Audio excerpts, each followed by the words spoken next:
All right, guys, a new episode. This is the OMN podcast. I'm here with Jamie, Garnett, Marcus, and Kinsley. What's up, guys? How's everything going? What's up?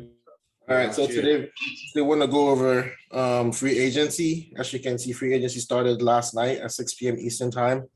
A couple points here. The biggest point here is the Brooklyn Nets star Kevin Durant requested a trade from the Brooklyn Nets after his buddy Kyrie opted into his contract a couple of days ago. So I want to get the opinions on how you guys think and what you guys think about where he's going to move to and what you guys think is going to happen, because this is a very, very big trade request. He did not go to anyone but the owner, straight to the owner to ask for this request. So what do you guys think? I'm going to start with Kinsley. What do you think about this request KD asked to get traded for?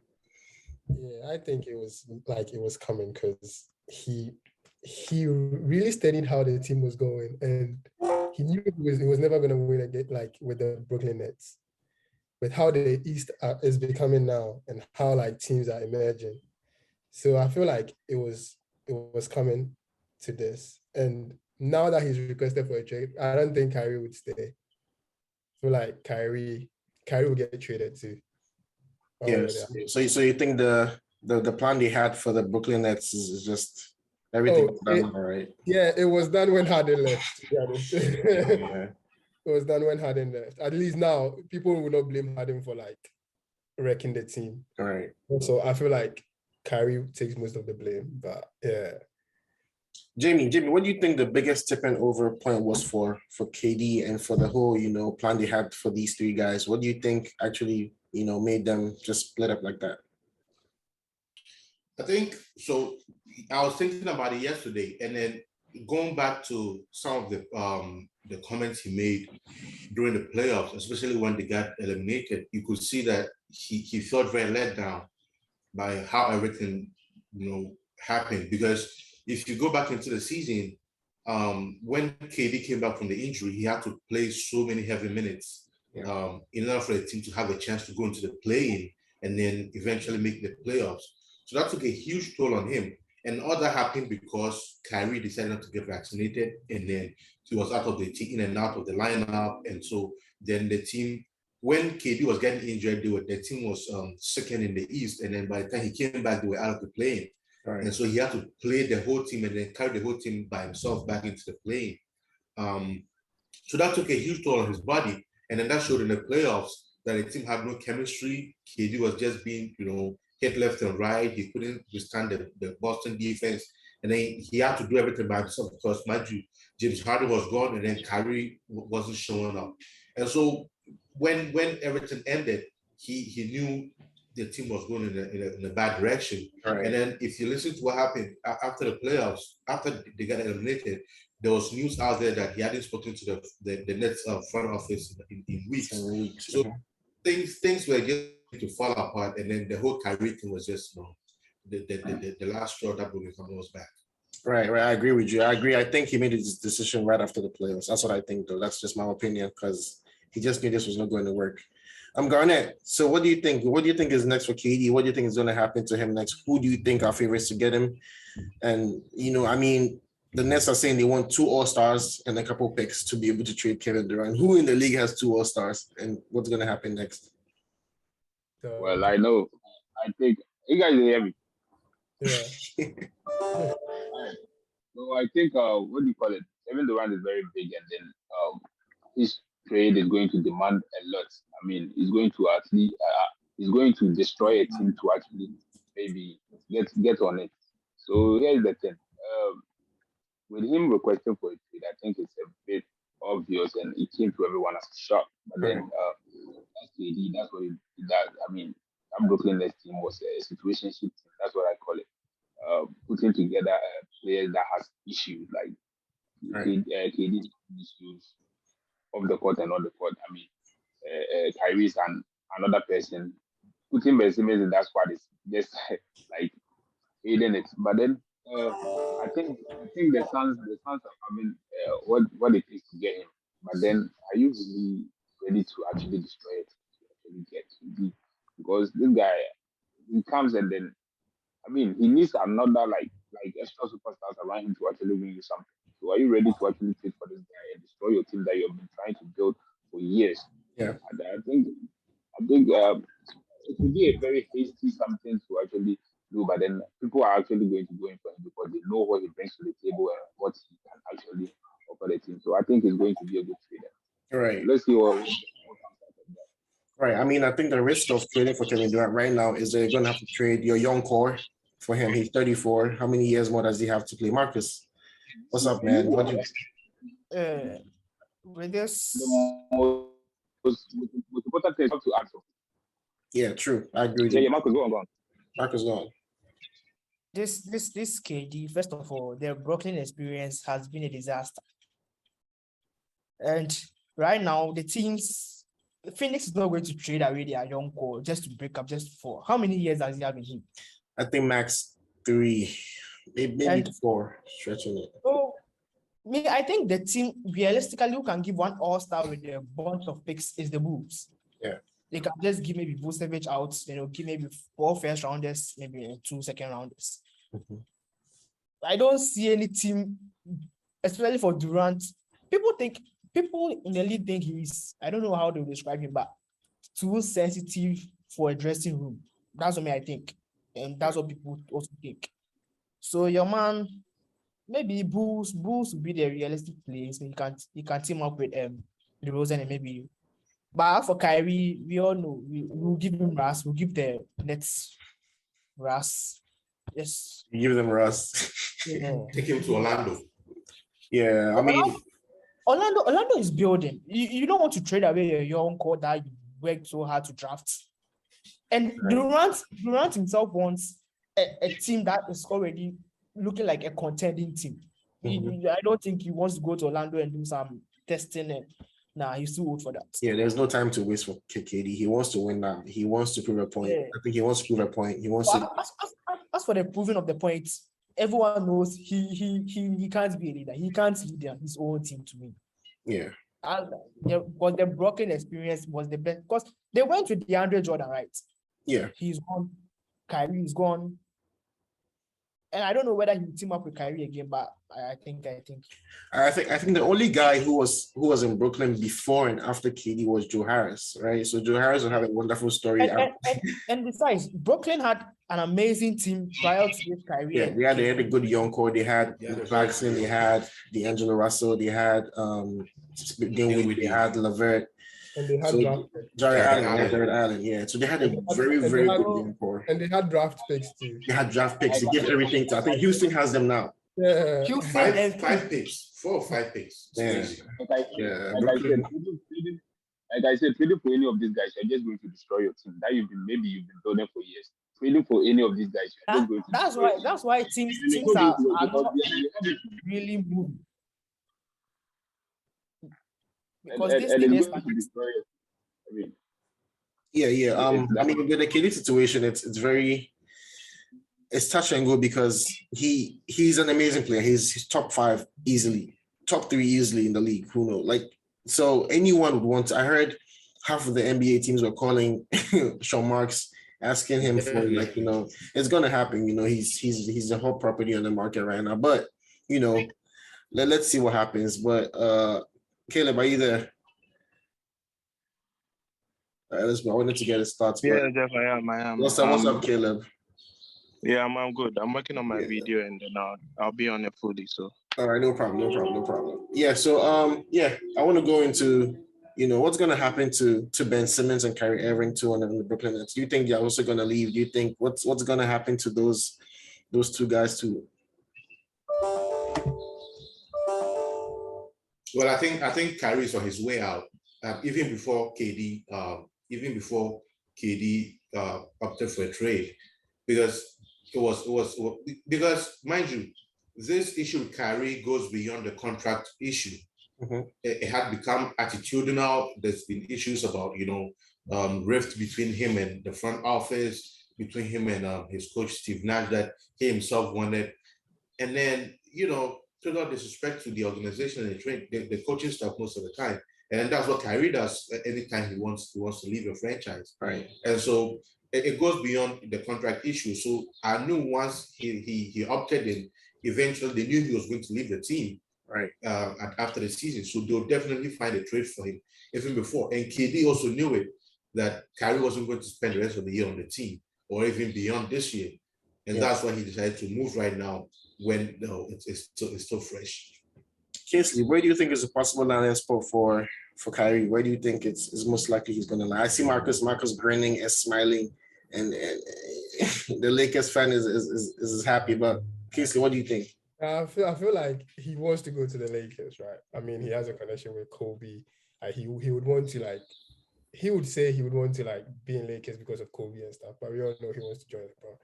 And also, I feel like now he'll just, even if Lakers cannot afford to have Kyrie right now, he would probably take a 1 year somewhere else and then join the Lakers after. So that's where I feel like that's the only team I feel like. Yeah, I mean, that's the biggest possibility. If he does not join them this year, I think he's just gonna, either stay or go somewhere else for a year and then join the Lakers. And you know the funny thing? No team, I don't think any team is willing to offer Kyrie like a full max. Maybe except the Lakers. Outside the Lakers, no one wants him. I mean, that was the biggest issue with the Nets. They didn't want to offer him a full guaranteed contract. So because you don't know. I don't know what the problem was. The problem is with that, because if you're giving me 5 years that was max, so 4 years, and you're telling me 2 years guaranteed, and then I have to meet certain requirements, mostly based on games played and stuff like that. That's like performance-based contract, right? Yeah. You need to earn it. What's the problem with that? You want somewhere you can get cheap money and then run out of town anytime you want. That's not anything, because mind you, the NBA is a business. It's not a charity. So in as much as you're leveraging your talent to make money, they also make sure that you fulfill your part of the bargain, because there's a CBA in place. Right. But Kyrie doesn't seem to want that. He just wants that guaranteed money. I don't think anybody would like to do that now. I feel like you don't understand. Kyrie thinks whatever he's doing is right? Him taking days off and stuff like that. Oh yeah. Right. So he feels like he's not doing anything wrong, and he doesn't understand why he's not getting paid for it. Right. So he feels like whatever he's doing, he's in the right here. I mean, just like Garnett said, these guys, Kyrie, KD, and Harden, they lead with emotions a lot. They're very they go towards where they feel like, they are needed, where they are important, that kind of thing. So they lean towards emotions a lot. But I mean, you can't fault them for that. That's who they are. And then also it means you can't really commit to one franchise. It's like True. You are making Steph and Giannis seem like they are the ball. Dave. I mean, they are, because then now you're not even making them seem like anything. It's just what it is. You guys just run. Giannis, like you mentioned, is one of the most emotional guys in the league, but then he doesn't mix it with his work. You can see the way he is sometimes when they are losing and all that, but then his work ethic is like he always shows up to work, and then he works very hard as well. He doesn't let his emotion get the best of him. But with KD, with Kyrie and James Harden, please, these boys now. And with KD, this issue, I don't feel like KD, even if he joins at this point, right? If KD joins another super team, I still wouldn't be scared. Like you had a team at OKC who were potential, like it was really built to win the chip. You couldn't get it done there. They got to the finals. Yeah, but they still didn't get it done. But what Kingsley is saying, I think the last podcast I was talking to Drew about it, that the way Boston defended KD, it kind of not necessarily exposed him, right? But it gave a playbook to all other contending teams that, okay, if you know you're going to face KD, get these guys on your team and then have them play KD this way. Because how Boston played him, it worked. So definitely it's going to be like a playbook for teams to look at and be like, okay, this is how we're going to face KD right now. So as good as KD is, when he's on another team, teams would have a way, because teams haven't had any way to stop him until this year when Boston was able to find a way around it to contain him. So even if he joins another team, it's not going to be like, oh yeah, we'll stop him, or he's going to dominate everybody. But then there's not something like a play with that teams can go to and be like, oh, this is how Grant Williams did it. Oh, this is how Tatum did it. Okay, let's try this way, or let's try it that way. So it's not a guarantee that once he joins another super team, they're going to win. Golden State was a different animal. We don't have to discount that one. They had Steph and Clay already. I think he needs a lot of help to actually thrive. Let me ask you guys one thing. Do you think let's replace Steph with KD? If we put Steph in KD situation, if we put KD in Steph situation, do you think they walk away with a chip facing Celtics? But they put him on the team. They put him on a team with a similar lineup, and he couldn't do much. That's what I'm saying. Like with KD, right? Like Ime Doka was saying, you don't with Steph, they were not really blessing him like the way they were doing KD, because they know that if you do that with the Warriors, Steph would find ways, like he will find his teammates and stuff. I don't think KD is as good as that, like finding teammates like to contribute points on the board, like how Steph is. That's my take on that. Because then he was. KD is a good passer, but you know, he's not the way the Warriors play, it's different from how Brooklyn played. Because Brooklyn, it was just like give KD the ball. You get yeah, that's what I'm saying. And even in OKC, right, similar thing happened. You guys couldn't get it done as well. That's my whole point. So I'm like, with KD, right, I feel like even if KD... It's not 100% guarantee. It's not. Yeah. And his health is even also in question. With KD, this is what I think. He went home, sat down and assessed the game between Boston, and then he watched the final as well. This is a Boston team that got massacred by the Warriors, and this Boston team swept you. You don't stand a chance. So here's the thing. Let me move to another team, and maybe I can get some backup, get a better bench to actually support me when I'm being highly guarded, and when I'm not playing well and all that. And he thinks Brooklyn Nets doesn't stand a chance, and KD is one person who wants to actually all the time he wants to sharp critics. Like he wants to sharp critics. He doesn't want people to like really get to him and all that. So I don't think he sat down, he watched the Celtics game and realized they were trash against the Celtics. And then he went to the finals. It was like if we got swept by this team that has been playing this poorly in the finals against the Warriors, then we don't stand a chance because we can't get past the Celtics to even go ahead and go get past the Warriors. So let me just request for a trade and go somewhere else to do it. But then where are you going? Are you going back to the Warriors or are you going back to where are you going? Are you going back to OKC or I don't know. Any team that you go, you are going to just throw in the best players they have there to get you. So wherever you go, you don't get players around you. It will take time. So I think him staying at Brooklyn Nets right now will be a good thing. I mean, just stay there, get some people on board, and then help yourself and play some chemistry. The biggest thing that happened with the Brooklyn Nets is they traded everything they had. You know, when that happens, you have 3 stars on your team and you have no bench. So then you don't have enough help. You don't have enough. So that's what's going to happen to any team he moves to, right? Any team he moves to, you're going to have to trade a bunch of players. That's what I'm saying. But if Bruce Brown was the best player on that. Imagine Bruce Brown, man. You can't. But if I was KD, do you know what would have done? I would have sat with the team and be like, okay, so I want you guys to get rid of Kyrie. I want to be here. It's either me or Kyrie. Now Kyrie's on an expiring contract. I am on a 4-year contract. I'm fully committed. Trade Kyrie to this team. I want you to trade it to this team because I want this set of players from that team. Right. So that KD can choose the guys who can fit with him.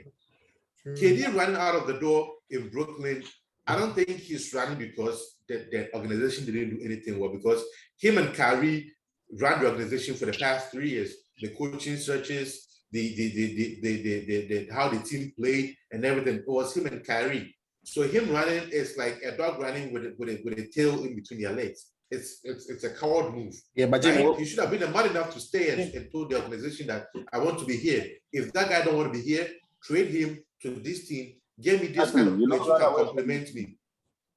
You don't run away from your team. You don't run away from that grind. Sure. I mean, Mark is going. The last time I think I was saying this on the space on Twitter, I was saying that that's one thing that distinguishes LeBron from all the other superstars in the league. He knows how to make a team. Other superstars have tried imitating that approach and it's not working. Just if you're a superstar, just let the GMs do their work. Just tell them your strengths and weaknesses and let them help you in building a team. It's true. Because LeBron does it doesn't mean you would succeed. they've all tried. Kyrie has tried. This is the second time Kyrie has tried, and I think he has given up after this Brooklyn bro. If he leaves, I think he's done because you can't build your team. You can't build your team to suit your play. That's not going to work. That's why they have a GM. Let the GMs do their work. Let them find your strengths and weaknesses. Let them find the coach and let them help you build a team. Yeah, but basketball has evolved now. Now the star players are involved in trades, involved in the draft, involved in the front office. Are you trying to tell me that? Look at the Warriors. They let Gary Payton go. Are you trying to tell me that if it were to be Kyrie, they would have tried in making? I don't think Steph makes free agency moves. No, I don't. Steph will not make free agency moves, but then Steph himself said, Steph included the Marcus Cousins that year. Yeah, I mean, even the year, I think last year, he told Bob Myers, he said, "Hey, I don't want to play against Gary Payton. I need him on my team, right?" So then they had he was part of the the people who him he's part of the recruiting process, but he's not in charge like the way Kyrie and KD. No, wait. If the money doesn't make sense, I don't think there's anything bad with a team being involved with the front office, like players being involved with the front office, right? Yeah. But it becomes a problem when they begin to make unrealistic demands. True. Right? So, for example, you talked about LeBron. LeBron made like a huge blunder that the Lakers are going to pay for years to come. Mm-hmm. That Ross trade is going to affect the team for many, many years to come because they have to give up like very core pieces to get him. Right. Right. So, in as much as you all try to, have the front office do their job or have the superstars also have the say in decision making, there has to be like this fine line that the team or the separate parties, go along with. In Brooklyn, it was a different situation altogether. They came in, they said, okay, we are coming to Brooklyn, KD and Kyrie, we are coming. The Nets didn't recruit KD and Kyrie. They didn't make a free agency pitch to them. Mm-hmm. Most of them called the Nets that, hey, guys, we see you got 2 max spaces. We want to come play for you guys. Okay, cool. But we are coming with our friend, DeAndre Jordan. So we are going to take a pay cut so that you guys can sign him. Right. So they took a pay cut. They signed DeAndre Jordan 4 years, $40 million. When they went in, Ken Atkinson realized he couldn't play. He couldn't play DeAndre Jordan, so he wasn't starting him enough. Right. Kyrie and KD said, no, we don't want this coach. We want you to fire him. The Nets fired him, and then they got him Steve Nash. Oh, Steve Nash, who had very little coaching experience. They got him, and then they were like, oh, we don't even need a coach. Sometimes I can coach, sometimes Kevin can coach. So like it was just a whole organizational fiasco from the beginning. It was just a time bomb waiting to explode, and then eventually did. I agree. You mentioned something about Warriors. Steph wanting Gary Payton to be on his team, Mm-hmm. right? But then look, in the end, they've traded him. If he really wanted him to be on his team, like if it was Kevin Durant, he would, or if it was Kyrie Irving, he would push for them to sign Gary Payton again. Yeah. But then you see, I'm sure they had a discussion with Steph. Oh, listen, we're not. I don't think the money doesn't make sense. The money doesn't match. It's a financial decision. Yeah. So let him go. But if it was Kyrie or KD, they wouldn't understand. They would try and. I agree. Yeah. All right, it's a bunch of stuff with Kyrie and KD and the Brooklyn Nets. We can go on and on and on all day. But let's try to move on from Kyrie and KD for a bit. There are other free agency moves and other players who are eligible for contracts which have signed. So the biggest one out there, I think, is the two-time MVP Nikola Jokic. Signed a 5-year, $270 million contract, which is the biggest ever in NBA history. What do you guys think about that? Do you think? I think he deserves it. I think he was a second-round pick. What do you guys think? Do you guys think it's gonna pan out well for the Denver Nuggets? Do you think they're gonna be contenders in the West and in the NBA this year? Well, yeah. He deserves the money. 2-time MVP, and then looking at how he has carried the team from the time he got to Denver. Yeah. But as to how this works, the money is there to be spent. So how you spend the money doesn't necessarily tell you how the team is going to go. Right. The team still needs Jamal Murray to be back. to not necessarily himself 100%, but to some level where he can contribute something meaningful in the playoffs. The same for Michael Porter Jr., because these are the three guys who spent so much money, investing in. But one underrated move that the Nuggets made this year that I'm excited about is the trade they made for Kentavious Caldwell-Pope from Washington. Yeah. Because Pope shot about 40% from corner threes last season. Mm-hmm. And you know who's good at finding corner three-point shooters? Nikola Jokic. True. So it's going to help them. So I'm looking forward to that. But we need to see how Jamal Murray comes back and how Michael Porter Jr. comes back. They are the big three. Yeah, I think Murray is. I think he's back fit. I think he's on the Canada roster to play Dominican Republic, I think, today. So let's see if he's going to play. Let's see how he looks. But Kingsley, Karl Anthony Towns, Garnett's favorite player.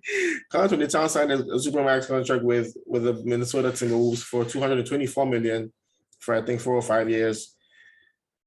What do you think about that? Him got a max. He got a supermax. Devin Booker got a supermax with the Phoenix Suns. So what do you think about that?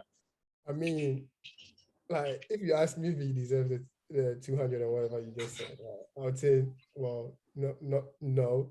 Mm-hmm. But what else are they gonna just let him go? Nah. So I think they just did the business like out of. I mean, you wouldn't want him to end up on another team because even though he doesn't deserve the money, he could make other teams better. Right. Especially for free. Yeah. I think the teams just protect their, you need to protect your money. You need to protect what you have, because if you give them the max contract, then when you're trading them, you trade them for something. You don't. Yeah, that's what I'm saying. Yeah. And I feel like he could improve. He could improve, right? He has the skill and talent. It's just, I don't know if it's laziness or it's too soft. Okay. Because he could shoot the ball. I mean, he's tall, like. Yeah, but he's not doing a job of a center. Trust me, he's trying to be Yeah, that's what I'm saying. Like, you should know your role. Right. Garnett, Bradley Beal.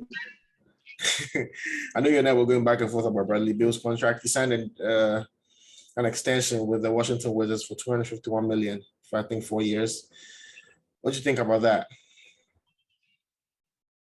Oh, I think right now he's the best player out of Washington, and definitely to keep him, you might want to like give him that money, because there's nobody in that team taking that particular money. I think every team in the NBA is having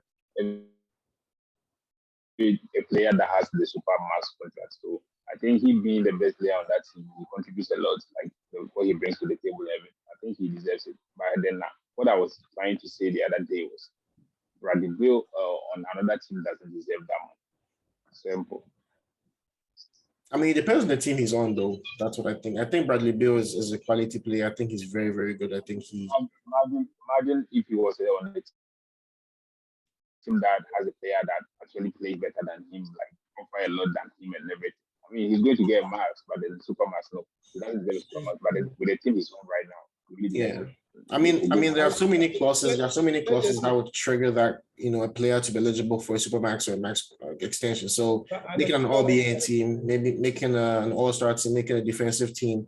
So certain things would trigger that extension. And if you don't give him that extension, someone else will give him in a free agency. So you were saying something, Kingsley. I mean, if he was on a team like Celtics, right? Mm-hmm. I don't think he would be getting 251.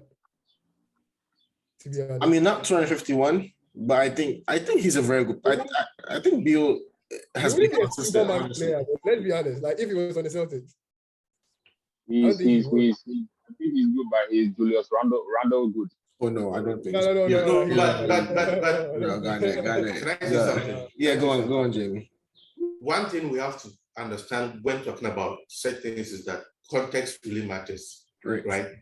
And so if a player, that's why if Beal decided to work as a free agent, he wouldn't have gotten 251 million, but have gotten maybe 4 years, maybe 190 million or something like that. Yeah. You see? And then so to Kingsley's point, if he was on the Celtics, maybe he wouldn't have had that big of a role for him to qualify for these things. True. So if you go back to someone like Jason Tatum, right? Mm-hmm. Something had to happen for him to be in this position. If Right. Kyrie and then Gordon Hayward were still on the team and playing at that big time Yeah. superstar level, Yeah. he wouldn't be the max player he is right now. I agree. You get it. So it has to be different situations and then different contexts for certain things to happen. But then on Washington, definitely, who else are you going to pay that money to? Because the big star on the Kuzma. team is entitled to 35% of the cap. All right. So definitely he was the one you were going to give that money to. True. I agree. I don't Marcus. understand that. So one big trade, which I mean free agency move, which everyone was talking about too, was Jalen Brunson to the New York Knicks. What he said was he thinks he's gonna elevate his game when he moves from Luka, because Luka is the most ball dominant player in the league. So what do you think about that trade to New York Knicks? Do you think it's gonna help the franchise go into the playoffs again? What do you think is gonna happen to that franchise and Jalen Brunson? First of all, the GM of that organization, he needs to be checked. Jalen Brunson, 100 million. 4 year, 104 million. And I don't know whether you are talking about Luka. Do you want to win or is it about the money? First of all, players make some certain demands like they are superstars. Yeah. Brunson, how much? I don't know. I don't check his stats though, but I don't think he was averaging 20 points per game. Or No. so I think it's a desperation move by the Knicks, because giving Brunson 100 million, how much is it again? 104 million, 4 year, 104 million. It's that means how much? 21 Almost million a year. Yeah. Bro, you are just overpaying. Yeah. I mean, it looks like when he had the ball in his hands against Utah, that's what they're using. But who knows? Who knows what's going to happen to? That's Utah. What happened against Warriors? What happened against True. I think what was their next series? I think They played Phoenix. Phoenix. It was only just 2 games that he had flashes that were like he's a good player. Right. He's not a player that I can count on giving me 25 points per game to give him that money. Yeah, let's see if that move will pay off. I don't know about It's just a that. desperation move. Yeah. I have this analogy. About the Jalen Brunson move, right? So you see that girl in school who she's not the most beautiful girl in the class, right? Mhm. And so you don't have a lot of guys swarming onto her, trying to go after her, trying to date her or anything like that. But then on the last day of school, or maybe the last few days of school, maybe during our day or maybe the prom, she came looking good. very, very, very, very beautiful. So everybody was like, "What? Is she that beautiful? Oh my God, I want to date her now." So it's like Jalen Brunson, he was just an okay guy, during the season. And then in the playoffs, Luka gets hurt and then he gets a chance to have the ball in his hand. All of a sudden, everybody's going crazy, like, okay, surrender this money. And the Knicks, come on, well, there's so much money in the league right now. So, Yeah. But then if you look at what they had to do to create that space for him, Jalen Brunson, he asked, is it really, it's one thing having the space available and then giving it to him. And there's another thing, having to clear out a lot of space to fit him in there. Yeah. Is his production going to be worth what you gave up? That's what we'll live to see right now. Yeah, I guess we will live to see in the next season. One last point I want to go over is DeAndre Ayton of the Phoenix Suns. He looks like he's not going to get an extension with the Phoenix Suns. It looks like it's just going to be the end for him. But what do you think? What do you think is going to happen? Do you think he's going to land? What do you think is going to land? And what do you think is going to happen to Ayton and Garnett? Yeah, with DeAndre Ayton, I think they are not being fair to the guy, because talk about centers in the league. I think we have few, and Ayton is, I think, top 2, not top 3. I think something like that. He's very good. He's very strong. I mean, you remember the ball, he can actually do blocks and everything. And Suns don't think he deserves a max or something. I mean, it's mind blowing. If you let this guy go, who are you bringing in? Are you playing McGee as your he actually signed a contract with Dallas Mavericks, so he's gone. Okay. So who are you bringing your team at the center? I mean, I think went to the finals last season, and he played a major role in them doing that. And then you letting him go right now is a very big mistake, because who are you? Have few centers. Teams are playing now. because they are somehow liability now. So I don't think it's a good decision for them to make. They have a very good, and then they should try and build around Booker. They should try and build around. Chris Paul is old. I don't know how long he's going to be there for. But then letting the Andre Ayton go is wrong. I mean, the guy deserves it. Everybody in his class is getting paid right now, and I think he also deserves to be paid because he's putting work to actually get to where he's working very hard. I think he deserves to get paid. Yeah, I mean the 18 thing is touchy. But yeah, thanks guys. Another episode. We'll come back with more. Possibly somewhere next week. But thanks for joining us. It's Marcus, Kingsley, Jamie, and Garnett. We'll have more as time goes on. Guys, thanks for being here today. We'll catch up next time.